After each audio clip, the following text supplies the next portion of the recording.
భస్మ బుధవారం అంటే ఏంటి? అస్సలకి ఈ పేరు ఎందుకు వాడుకలోకి వచ్చింది? మనము పామ్ సండే అంటే ఈ మట్టల ఆదివారం మనము ఆచరిస్తాం. మట్టల ఆదివారం రోజున సంఘ యొక్క ఆచారక్రమం ఏంటంటే ఈ మట్టలు పట్టుకుని ఊరేగించి తిరిగి ఆ యొక్క మందిరానికి తీసుకొస్తారు.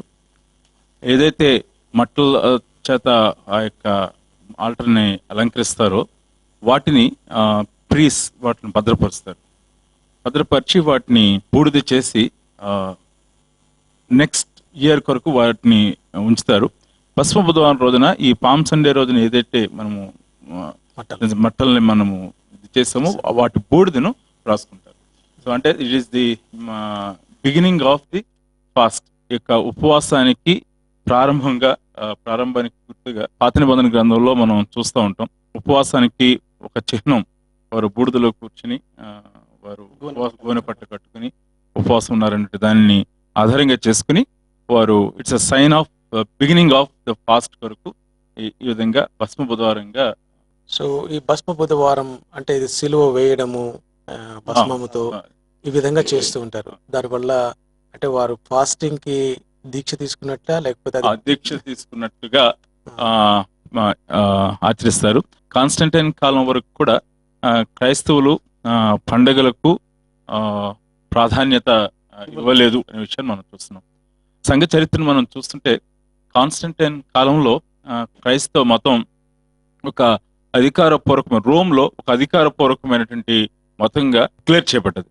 ఆ కారణం చేత పైన రోమా అధికారి కాన్స్టంటైన్ రాజు ఉన్నాడు, రాజు తలుచుకుంటే ఉదయం ఉన్నది అన్నట్లుగా రోమీలకు వారికి అనేకమైన పండుగలు ఉన్నాయి. కానీ క్రైస్తవులైన వారికి ఏ ఒక్క పండుగ కూడా ఆచరించట్లేదు. కాబట్టి ఈ యొక్క రాజు యొక్క ఆలోచనలో నుండి సంఘ పెద్దలు ఈ యొక్క అధికారులు కలిసి క్రైస్తవులకు కూడా పండుగ ఉండాలి అనే ఆలోచనతోటి మొట్టమొదటిగా క్రిస్మస్ ని వారు ఉనికిలోనికి తీసుకొచ్చారు. ఆ తర్వాత ఈ యొక్క ఈస్టర్ అండ్ గుడ్ ఫ్రైడేని ఉనికిలోనికి తీసుకొచ్చారు. ఈస్టర్ గుడ్ ఫ్రైడేని జ్ఞాపకం చేసుకుంటూ చాలా తేలిక, ఎందుకంటే క్రిస్టియానిటీ ఆ యొక్క జూయిష్ రిలీజన్ లో నుండి బయటకు వచ్చింది. కాబట్టి ప్రతి యూదుడు కూడా ఖచ్చితంగా ఈ యొక్క పాస్ ఓవర్ ని ఈ యొక్క పస్కా పండుగను ఆచరిస్తాడు. కాబట్టి అదే రోజున యేసు ప్రభు వారు చనిపోయారు. కాబట్టి యూదులు క్రైస్తవులైన వారు యేసు ప్రభు వారు సిలువ వేయబడిన రోజుని జ్ఞాపకం చేసుకుంటాం. ఆ తర్వాత 3వ దినం లేచిన పునరుద్ధానాన్ని జ్ఞాపకం చేసుకుంటాం అనేది వచ్చింది. కానీ ఇలాగన అఫీషియల్ గా వాడుకలోనికి వచ్చింది బ్రదర్ చెప్పినట్టుగా కాన్స్టంటైన్ కాలంలో.